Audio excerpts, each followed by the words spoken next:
My father was a long-term member of the Marine Corps. I decided to go in the military myself and became a heavy-duty diesel mechanic.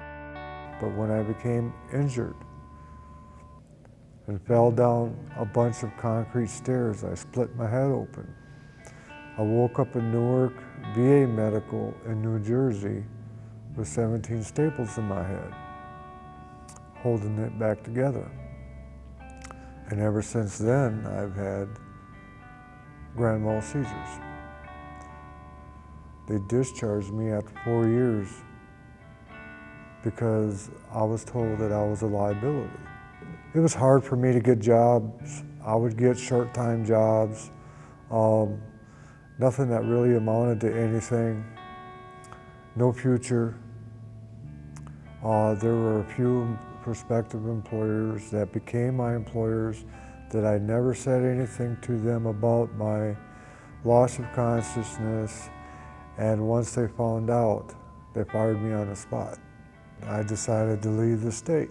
So in 2010, I left the state of Wisconsin and worked my way down south to Texas.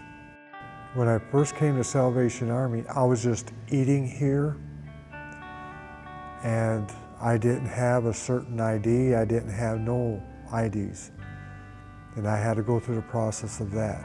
So I was living behind the Salvation Army in the trees for a number of days, and I lived behind the Trinity River in the woods for it was about a year and a half.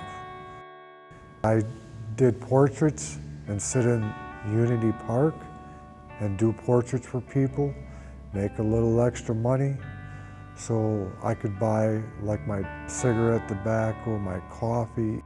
I walked to Salvation Army every day. Then it wasn't very long when I was told that all I had to do was pick out which apartment they are going to show me and which one I want to live in. And I asked, is this real? And they said, yes, you're going to have an apartment. They pay for everything.